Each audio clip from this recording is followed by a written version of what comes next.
Queen PR, Krista B, those wrestling girls, TWG, Black Excellence, making it effortless. Podcast bringing up women in wrestling. Let's go.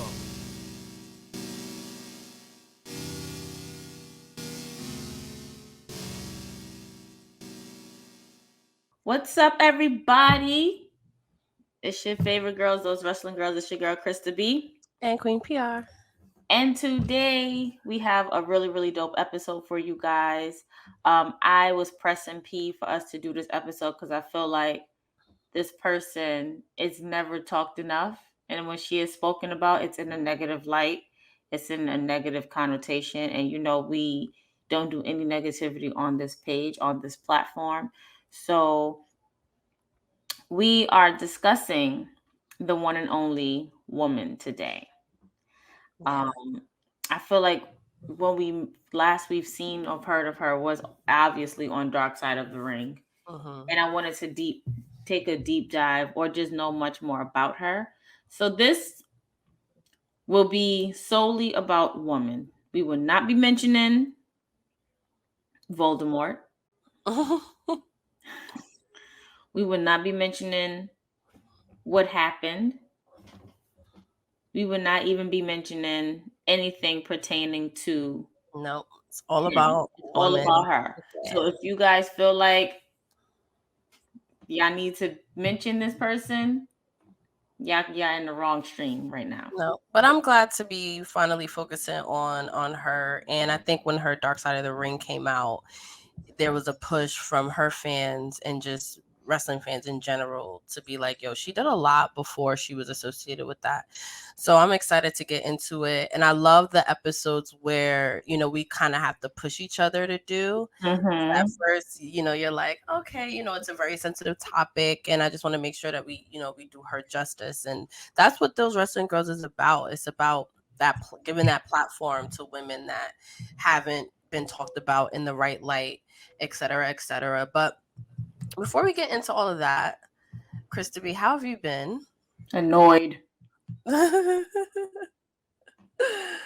Annoyed. Been doing some self-reflecting. Been taking in some things and not reacting. So I'm okay. I'm okay. I'm tired. It's nice outside, so we already know when it's nice outside. Any and everything's going to start to bug you or annoy you or decide they want to like. It's like everyone comes outside too, especially like in New York. It's just like right outside, like go back upstairs. Right. Like you said it was okay for you to come outside. Go in the house, do something. But no, I'm good. I can't really complain about anything. I'm loving the fact that we're able to take TWG to a whole nother level. That has been so good. Like we've been so consistent with like everything. And I'm really glad that we were able to have that talk, like figuring out our real roles, because really the roles were reversed. And I don't think we were happy in that. We were just doing it because we had to do it. But now the fact that, you're more on the social media side, I'm more like on Brandon and I don't even want to say Brandon, but like booking and I would say like outreach and PR and I'm more like like the behind the scenes marketing, social media programming, like all that stuff. And I love, like I was reflecting yesterday as well, like just looking back on things, and like we've been consistent in this way for like a month now, where we've been streaming weekly. Shout out to Fan Club. We've been doing these live episodes. We've been having more guests, opening up our platform to more people all the way in like the UK. And it has been reflecting in like even numbers. And shout out to being Twitch affiliate. So just like that momentum, I'm like, oh my god, if we keep with this momentum, right? Like that's like her new favorite word of the year, y'all, is momentum. If you see, because you have to chase it. That's what makes you see our messages. I'm pretty sure there's like not one message that doesn't have the word momentum in it, and I'm just like, okay, we need to find her new word because she's gonna drag this word into the ground. But no, you're right. It is true. Because like true. I always look at like what separates like good and great. And it's like, okay, we have a good brand. Like, we've been doing this for almost 5 years now, but what's going to make us great? Putting that work in, being consistent, following the momentum. Shout out to our community that support everything that we do, because honestly, like, I don't know what we would do without, the Justins of the world, the Brian H. Waters, Krista, Ciendol, and all of our like day ones, or Karsha and Vaughn, and everyone that's been Mike, that's been following us. But make sure you subscribe. We got this is what's coming up in the TWG universe. The episode that we're recording later on, Nancy Benoit, will be out on podcast platforms on Monday. And then our fan club this Wednesday. I'm so excited because Dark Side of the Ring premieres this week, and the first episode is Sunny and Chris Candido. Oh my So God. that's going to be really good. So we're going to go into some of the unpopular opinions about Dark Side of the Ring, because there are a lot of mixed opinions. It's a very polarizing show. It definitely shows the dark side of wrestling. And if, you're a WWE loyalist, they tend not to share that side of the business. So the Dark Side of the Ring really takes it there. So I'm excited for a new season. I'm excited to get into the episodes, talk about what makes it a good wrestling documentary with the crew. And then Sound Off is back on Friday. I really enjoy Friday's show. Thank you. I didn't expect for us to get really deep into moving and talking about different states and stuff. Like, I don't even know how we got in a conversation, but that's like always the best part about a Sound Off, because I really tried. I had a whole structure. I was like, I'm gonna take a page out of P's book. I'm gonna have a structure. We're going to, and it literally just went. Yeah, but Sometimes shout out to Justin. That's where the magic happens. Yes, shout out to Justin for joining us on Sound Off. The Sound Off is still on our Twitch channel. It will be live on our Patreon next week. But shout out to Justin. It was a really good conversation. We talked about Night of Champions. Also, happy Night of Champions Day. Yeah, it's so much going on this weekend, wrestling wise, right? TWG wise. I'm just like, I know it's Night of Champions because they're in Saudi Arabia, but for us, is it like Day of Champions Day? Because it's literally happening in one I kept calling it Clash of Champions. You really were. I was like, no, baby, that ain't it. I'm like, oh wait, but that's a thing, right? I'm not bugging. Clash of Champions is a thing, or was a thing. I'm not sure if it's still a thing, but it was there. It was there. You didn't make it up. You did not make it up. But how are you feeling? We spoke about me. How are you feeling? I'm good. I've been just trying to like keep going, because everything is moving so fast everywhere, like good and bad, and ups and downs. But I've been trying to just kind of just keep my days packed, and just kind of like keep myself busy to where like I don't even really have time to think about anything. I'm just gonna just work and try to make shit happen, and our wildest dreams come. That's where I'm gonna focus my energies, making Krista and I's wildest dreams come true, and everything else will just fall into place. Like I trust in whatever path God has for me right now. So I am like taking my hands off the wheel, and whatever is in store for me, for us, I'm here for it. Hey Dre. Hey Dre, I love that. You know what's crazy? I definitely started a Bible plan. Ooh. I had to go back into it because I'm just like, I pray and I talk to God, but I never really just start a Bible plan. And the name of the plan is Trust God with Your Future. Ooh.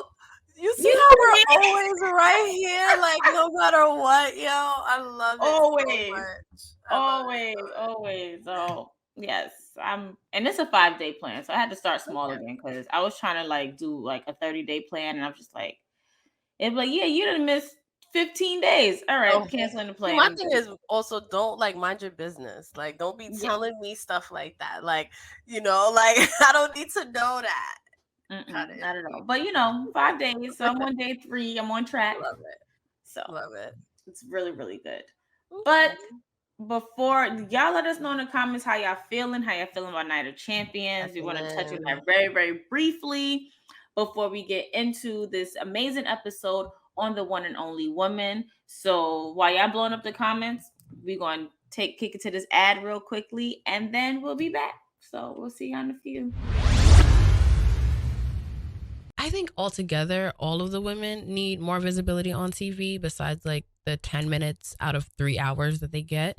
But that's what it is. I think we just need to see more of that development on TV for us to even care. Because without social media, that's how the WWE universe got behind Dana Brooke, in my opinion, is social media, because we can see how bad she wants this. We can see how hard she works, how dedicated she is, and how passionate she is. And we want to root for that underdog. We want to be like, oh my God, look at Dana Brooke actually like getting somewhere. Like, oh shit, she beat out Ruby Riott, Lana to be in Money in the Bank. Like, that's a big deal.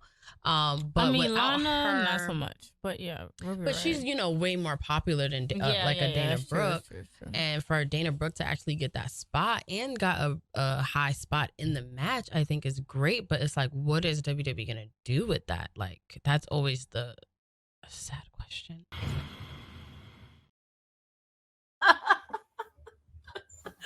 The evolution, though, can we talk about it?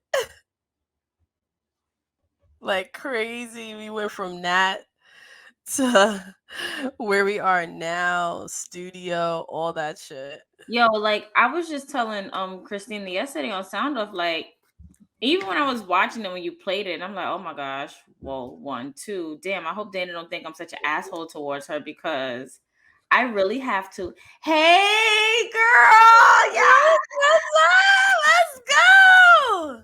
I was telling her, like, hey, like, I really have to. I don't want to say curve, because curving what I say is not really me when it comes from a fan's perspective. Right. But looking back, and I'm just like, damn, you was kind of a bitch. But see, your thing too, Krista, is like you're not saying like Dana Brooke as a person is blah blah blah, or Natty as a person is blah blah blah. Like they're on-screen characters that we are meant to like or not like, or root for and not root for. And if somebody not your cup of tea, is not your cup of tea. But on our platform, we're able to kind of talk about it, I think, constructively. Yeah. Like, we've never disrespected a woman on our platform, like, ever. But I do want to shout out Dana Brooke, who listened into the fan club. She retweeted and liked a lot of what we had going on last week. So that was a lot of fun. That was milestone, and I was happy for you guys. But I can't make any promises about me not making an appearance for your fan club on Wednesday, just because it's like, oh my gosh, who doesn't want to talk about Dark Side of the Ring? Like, matter of fact, I'm gonna just put everything in the comments. I'm gonna try my hardest not to invade. That's your thing. We're gonna have more than one part because there's so much. What is this? The 4th season of Dark Side? Yeah, and I really There's thought a it lot wasn't to unpack about that show. And I really thought it wasn't even coming back. So for it to even come back, I'm excited. I'm excited. So much happening. Night of Champions, all that stuff. But I'm glad that we're spotlighting who we're spotlighting. Yeah, today. me too. So I really wanted to do it, like I said before, for those of you who are just joining in. I really wanted to do it because we don't know who she really is outside of the tragedy. Mm-hmm. And this gives us not only, especially because we're doing it live, not only gives us a better perception of who she was, but for those who know more of her can put it in the comments like, oh, this is what she did, this is what she did, this is what she did. So this is, we supposed to talk about Thirsty Thursday. Thirsty Thursday was a blast. The whole group chat was in there. Krista, we prayed for you like always. We still praying for you like always. It was fun. And fun. We're gonna get drunk next week. I mean, next week, the 8th. The 8th. June is literally right there. I know. I can't fathom. Like, the next 2 weeks in June is gonna be so crazy for me. I can't even think about it. Like, I'm just like, you know what? It's gonna happen. June gonna happen. I'm already tired for July. Right. Okay, so today we are covering the one and only Nancy Benoit, aka Woman. I feel like I'm gonna be calling her Nancy Woman all day, or just Nancy. Let's just refer to her as like Woman, because that's she was in the wrestling business. That's something I'm just gonna call her Woman. Or if I say her name, I'm just gonna be Nancy. It's not gonna be, hell, I might call her Nancy Sullivan because she was married to him too. But we're gonna get into that. So she's from Boston, born May 17th, 1964. So her birthday just passed. So happy belated heavenly birthday to Nancy. And before you, I always find it funny and intriguing to see what these wrestlers' careers were before they got into wrestling. Yeah. So she used to work at State Farm as a receptionist. Oh wow. Right. State Farm. State Farm. One, how old at this point? How old is even State Farm? I was thinking that too, because I'm like, wait, like I know State Farm from like Jake, and I'm like, oh, Right. Jake from State Farm. Like, not when Nancy was over there as a receptionist. So yeah, she worked as a receptionist at State Farm. And then hey Rakarsha, I was looking for you, girl. I'm gonna say yes. I'm like, the show officially has begun, and we said it at the same time. Like, hey, girl, right. And then she actually got her start into wrestling by actually modeling for a magazine, a pro wrestling magazine called Wrestling All Stars. iPhone. And all right, you see, my Alexa is so fucking rude. Like, I know mine ain't just go off. What we not gonna do. And then so during this photo shoot, she actually met Kevin Sullivan, who happened to be her second husband.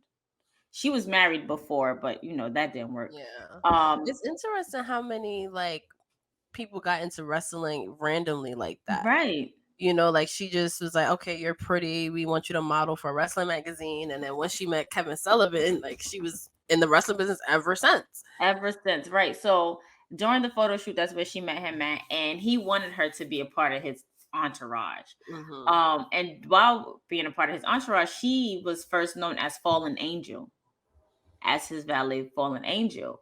And I'm like, oh, okay. So how did you feel about, because I think it was one of the Ringer podcasts, I believe, that might have talked about Kevin Sullivan's like devil gimmick and like all that stuff, and how it was a gimmick, it's not how he felt, but like Fallen Angel, like how did you feel about his gimmick at that, at the time, and like her being involved in like the gathering people for their little satanic cult and shit like that? I mean, it was a time, right? It was a time where it was the early to mid 80s.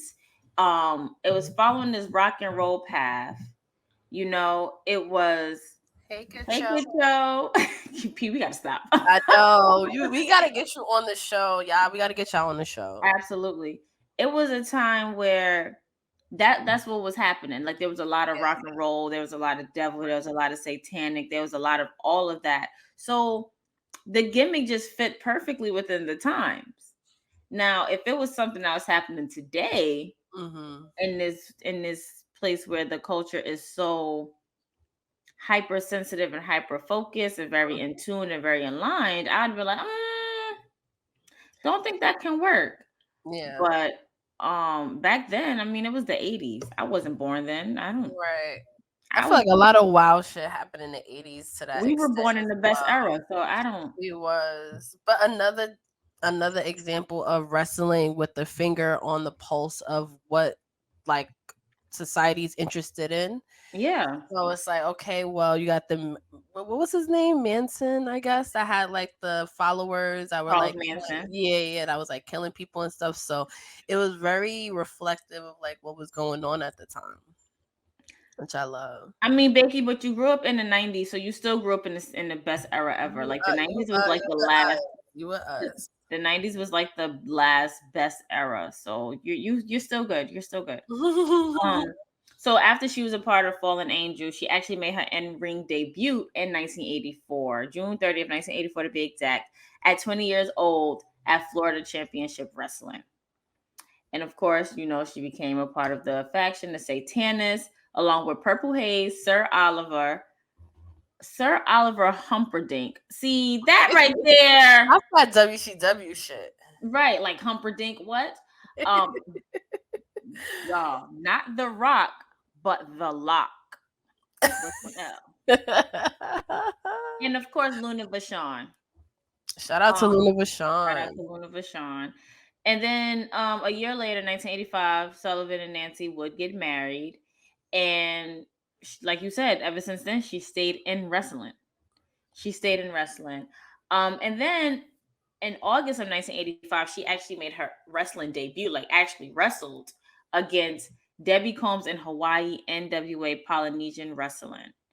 But she would end up losing by DQ. So now I'm like, when I saw it, I'm just like, Was to see that she had like matches. Yeah, it's good to know that she had them wrestling cards. It was short lived though, her having matches and stuff. And then after that, she would appear in WCW for the first time.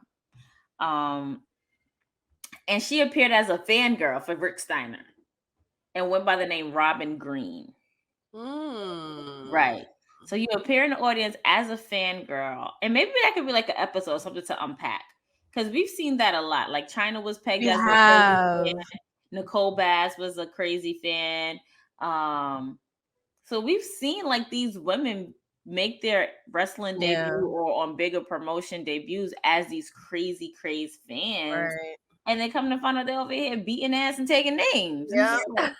And it's fun too for the audience perspective in that era, especially because we don't really know a lot about the other promotions and stuff like that. Like we don't read dirt sheets or have rumors that like, this might be happening. So you can get lost in kayfabe, like, oh, this is a crazy fan. Like, oh shit. Like, okay, like what are they gonna do with this? And I remember during her Dark Side of the Ring where they talked about how she helped with costume design. She mentored them on promos and was like that sounding board and wardrobe. And basically when a woman is involved in things, how they low-key take care of everything and you can call them and they'll make sure everything is good. That's who Nancy was back there for, and hearing them talk about it was also very well, because you need that person backstage, especially, wrestling, where you need someone that's kind of like that, that net to catch everything, where it's like, oh, I got this, you be on time for this, you be on time for that.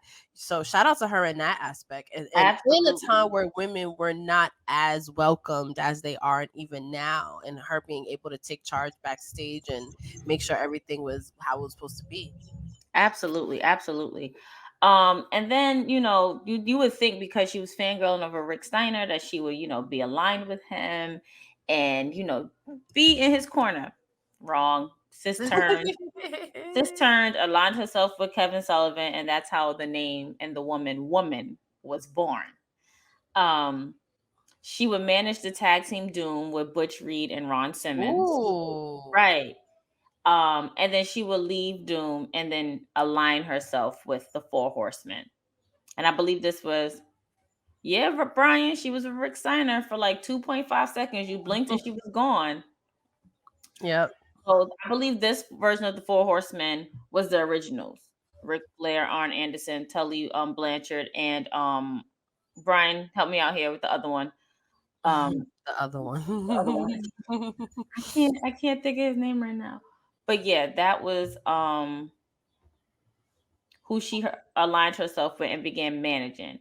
And for you to be managing the Four Horsemen with the biggest faction of the day around that time, that's a lot. Yeah. Like, you are literally doing what you need to do, doing what you're supposed to do. Yep. And that went on from like 1984. Like this was from 1984 all the way to like 1992.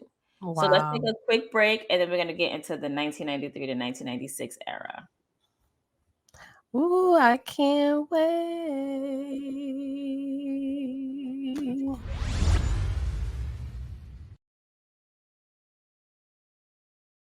And she made history carrying this briefcase. She did. And I like the fact that she kept teasing. Yes. Opportunity came up. So fucking good. She kept teasing. She kept like, am I going to? Or she'll run to the ring and be like, no. That was so good. So she held it for, I think 284 days, which is the longest that anyone has. 287 days. That was the longest a woman has held it. And this is why I always say I think heels should carry the briefcase, or Uber baby faces, because she was able to tease us every week and it made us hate her more. Oh, that's one of my favorite episodes, like, to this day. I love that Carmella episode. So much. Timing is everything. Okay. That part. That's why we the dynamic duo. Period.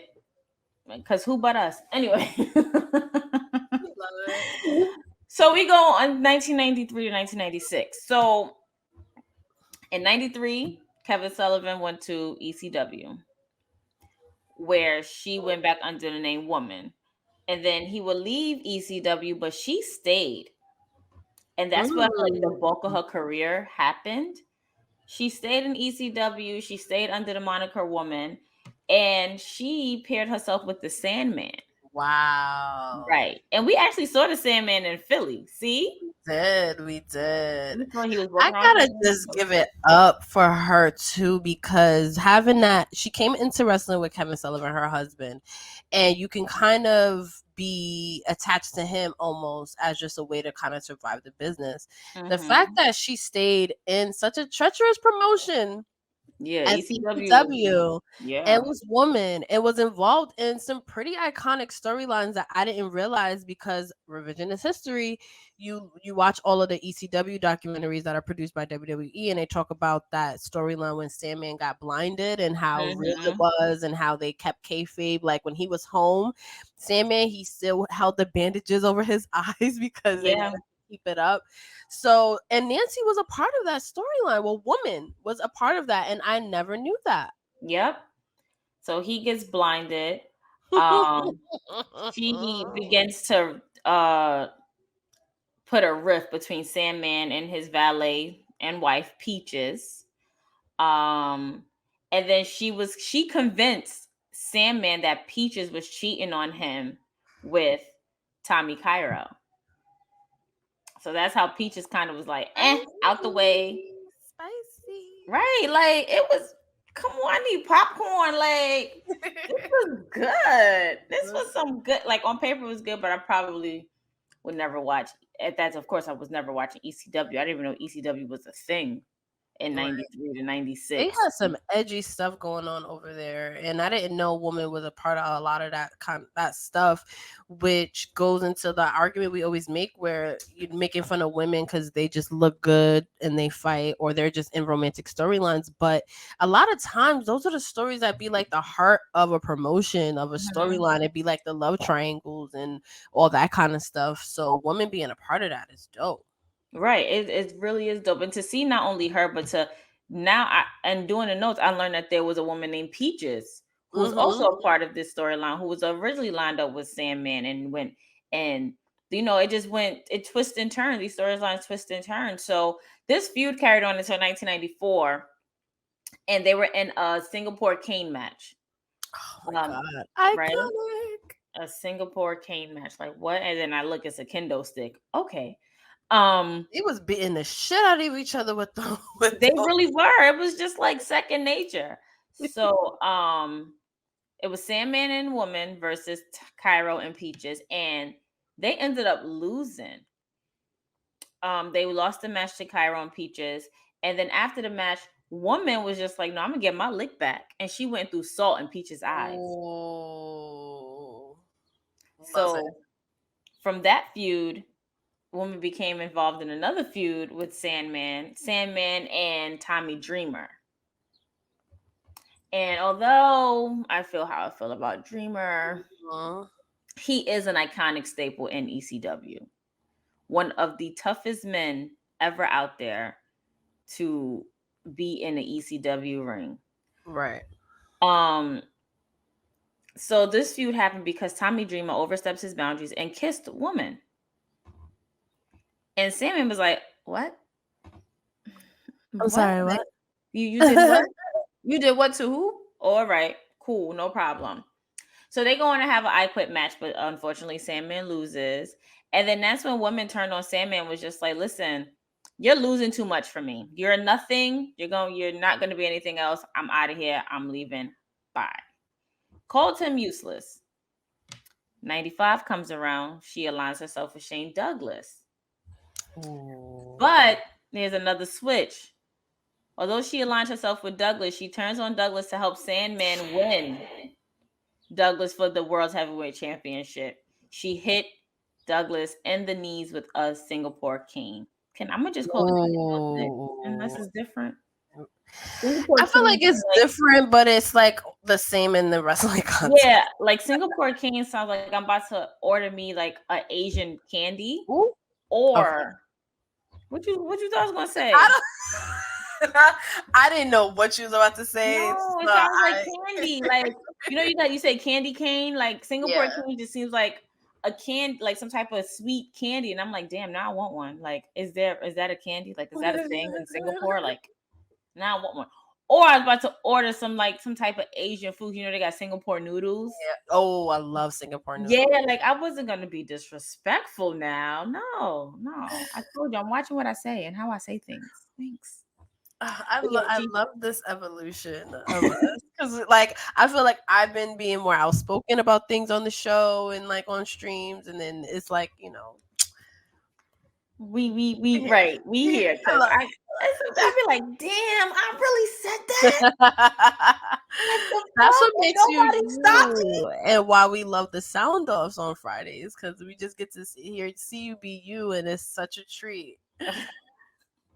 I mean, I wouldn't be me. I wouldn't be this version of me if I didn't have Christina with me. Because, child, I love Christina. I promise you. I think I'm gonna have to make a reel of the moments where we're just laughing for like 30. Like it's just quiet because we're just laughing for like 30, 40 seconds straight. Like an endless thing of laughs between us. Because, child. Anyway, shout out to you, Christina. Love you always, babe. Yeah, so she ended up returning back to Sandman's corner. And then this is when the fuse between Sandman and Cactus Jack started to happen. Ooh. Right. And I'm just like, I feel like if I was to go back to watch ECW, it will only be for that right there. Yeah. I love a Cactus Jack. Me too. And seeing him outside of WWE is always a treat as well. And that was like one of his first promotions he was in, which was ECW, which actually gave him the chance. And I realized, I'm like, yo, when we was like, what? And Mick Foley, Kim just talking about, he's handsome. He has some beautiful eyes. He was handsome in his hair. He was handsome at one point. He has some beautiful eyes. Like beautiful eyes. And I'm just like, and he pays respect to the women at any chance he gets. He always bigs them up. He's talked about what Nancy has done in wrestling. Like, he's been vocal about that. He wants to also separate her image from the tragedy as well. So I was glad to like look and see, like, it looks like they were friends as well at one point. Look how beautiful she was. Wow. Look how beautiful they both were. Because what? Right? I mean, this is the era where we're like, okay, Mick, that's when you snagged your wife. Right. Because what? Yeah, he looks good. Shout out to Mick. He also follows those wrestling girls. He does. Maybe we need to get Mick on the show. I mean, because he can support and big up the women from his perspective the way that we do. That would be such a treat. Yeah, I agree. So they had a Sandman and Cactus Jack were going to have a series of matches, but I love when Mick would talk about Nancy and how they became friends and everything that they were doing backstage and things like that.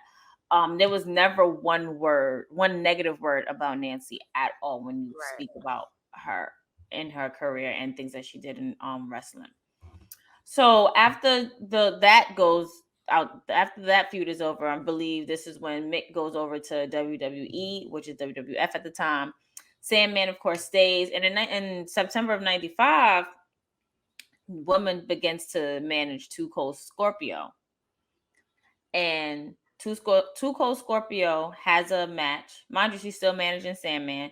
He has a match for us. This is what got me. He had a singles match for the ECW World Tag Team Championships. And I'm like, huh? Like, okay. I'm confuzzled. I'm confuzzled. Me too, girl. But around that time, Sandman will also become the ECW champion again. And I believe Too Cold Scorpio picked Sandman to be his tag team partner. So that gave Nancy, or woman, the role of being over all three belts, like the holder of the three belts. Like, that is some badass shit for a woman in the 90s to be being the holder of the 3 biggest belts in the promotion. Yeah. Can we also just shout out like women and just other valets that Mm-hmm. just were iconic? Because that's another staple in wrestling where it's like that valet that gives you that bump up, that gives you that rub. And she was a part of a lot of those moments. Like we talked about her valeting for the Four Horsemen. You know, Mm-hmm. being in Kevin Sullivan's faction and being associated with Sandman and Cactus Jack, and then going back to WCW and doing everything she did there, that all of that kind of stuff, like you can bank on that entertainment if you have a good valet. And like Yeah, we mentioned before, like women helping out with creative and giving ideas and making sure they all look good, doing the makeup, making the wardrobe, like all of that, like we are proud to big that up on this platform because absolutely. valets are just eye candy. You talk to wrestling fans like, oh, they just stand there and look pretty, but women put in that work storyline wise. She did. She did. And like we said before, it sucks that we don't get to see it. We Right. don't, I feel like we're probably one of the first to really sit and dive into what she has done for the wrestling business and for the women to come after her. Right. You know? Sorry. Christina put something in the group chat and I'm just like, why did I check it? Shout out to our group chat. Our group chat is the best. I promise. Our group chat is the best. But yeah, like I'm glad that you finally agreed to it because I feel like I had an ugly cry and had snot come out my nose. And you've been like, okay. But those are always the good ones. Cause like I Mhm. was always just like, Nancy is like, we need to give her just due. So I was always just like, okay, we gotta make, but I think this is exactly what we're supposed to be doing. Mhm. I agree. I definitely Yeah. agree. Shout out to you, Krista, for this one. This was good. Thank you. Thank you. So, the tag team championship reign comes to an end. They lose. So, I'm sorry, not Mikey. Tuco Scorpio would lose to the wrestler Mikey Whipwreck. Like, where did they come up Oh with these wow. names? Where were these names? Like, I feel like there was a list of names, and everybody's like, "Oh, I'll pick that one. That's the one that I want right there." Like, what? But Sandman kept his championship until January 1996, where he ended up losing to Raven. And I miss Raven. I ain't gonna hold you. Raven, I liked his character. I liked I everything like this about it. character. I really, really did. Especially when he came to WWE when they did that whole merger thing or whatever. However, after Sandman's loss, Nancy announced that she was going back to WCW and she would end up leaving Sandman and Tuco Scorpio and ECW. So she made her return as one of Hulk Hogan's and Randy Savage's women, like the women who was like cheering for them when they Yeah. came to the ring or whatever, like a WCW girl, I guess. But again, sis ain't never loyal. Turns on Randy Savage. She's like, Ain't yeah, never this was loyal. cute. It's on to the next. Right. She actually turned on Randy Savage and realigned herself with the Four Horsemen, the newer version of the Four Horsemen, Mm. which was Ric Flair, Arn Anderson, Brian Pillman, and you guys can fill in the blank for the last one. But what I like about this is that she managed them alongside Miss Elizabeth. So cool. Right. So they So had two cool. dope women managers who are probably up there having a key right now Ah, and cocktails, a key and shout out to cocktail. them, yo. And y'all make sure y'all check out Miss Elizabeth episode 2. Yes. However, in 96, still in 1996, she began to feud with the one and only Deborah. When I looked up Deborah, I had to see if it was the actual Deborah that we know, and it was her. So she was married to Steve McMichael, who also joined the Four Horsemen. Who he replaced Brian Pillman because Brian Pillman had left, and I'm pretty sure that's when he went to WWF at the time. But however, they just didn't like each other. You could tell on screen that they didn't like each other.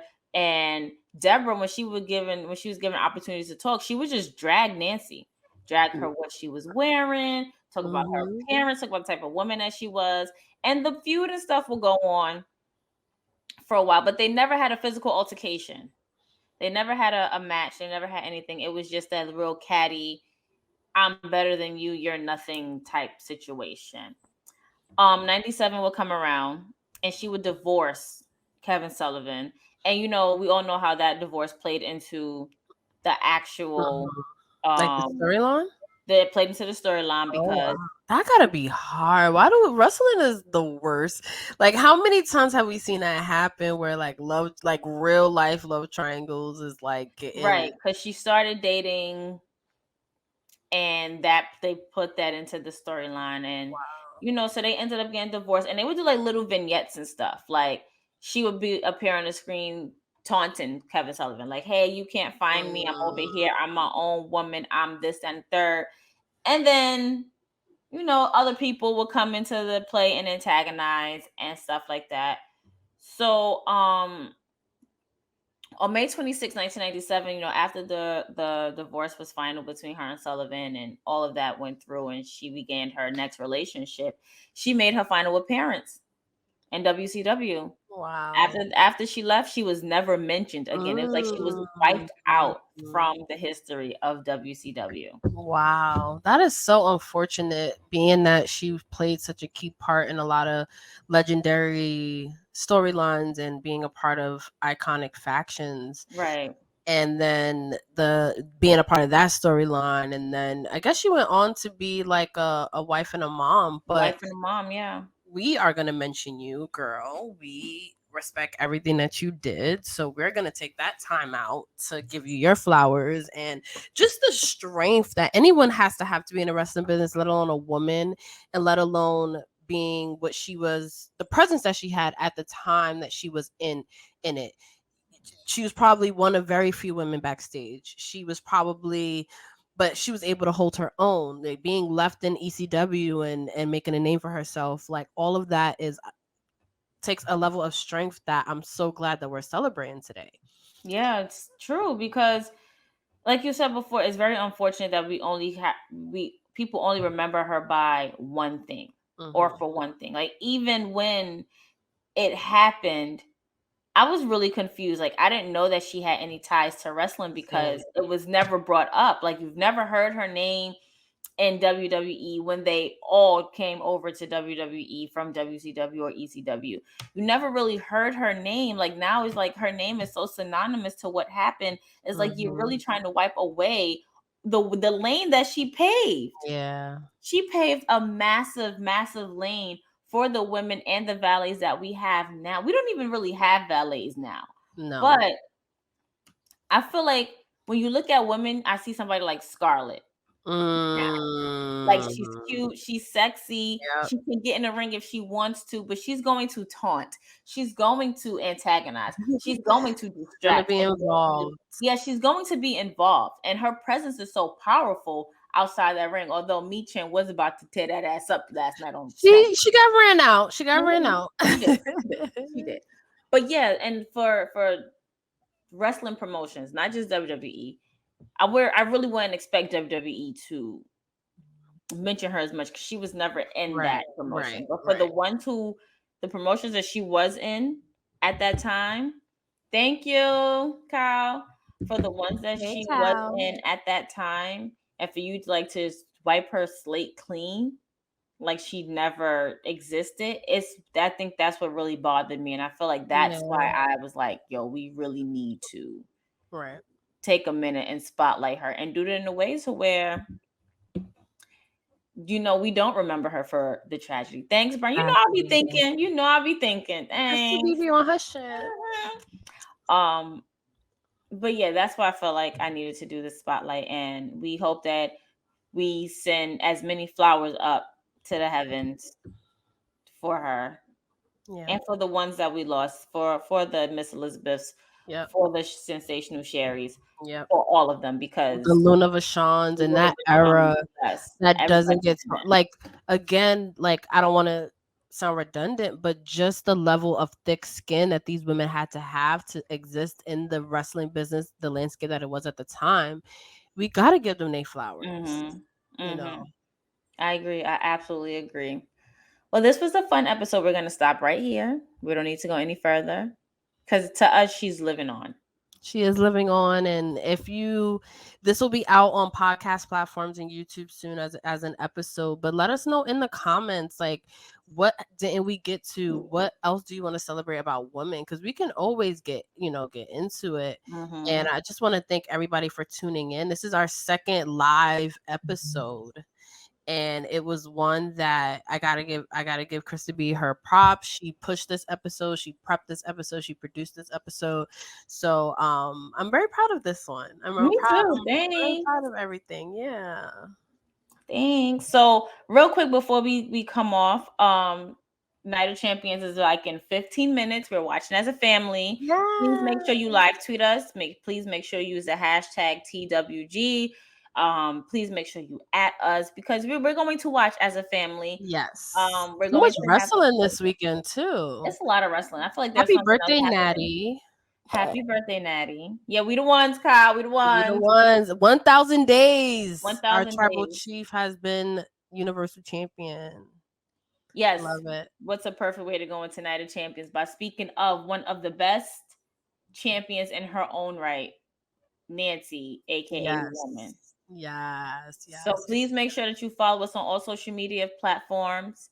Please make sure there's a TikTok, there's an Instagram, there's a Facebook, there's a Twitter, there's a Twitch. Follow us on our personal Instagrams and Twitter platforms.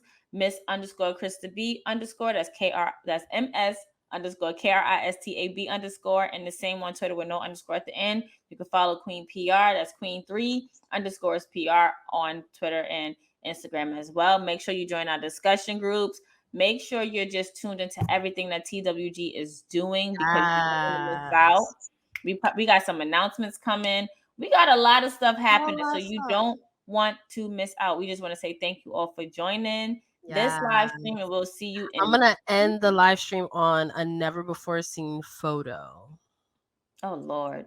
Yeah. Which one? No, you'll like it. You'll like it. You'll like it. But everybody, we'll see y'all soon. Make sure y'all follow us. Bye, guys. Bye. Shout out to Willow. Hey, what's up, y'all? It's your girl, Krista B., one half of Those Wrestling Girls. And I just want to say thank you for tuning in to another dope episode of Those Wrestling Girls.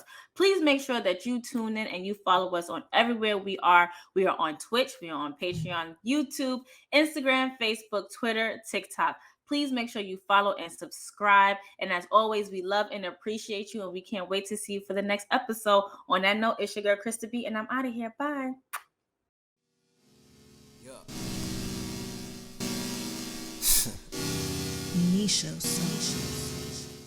Queen PR, Krista B, Those Wrestling Girls, TWG, Black Excellence, making it effortless, podcast bringing up women and wrestling. Let's go.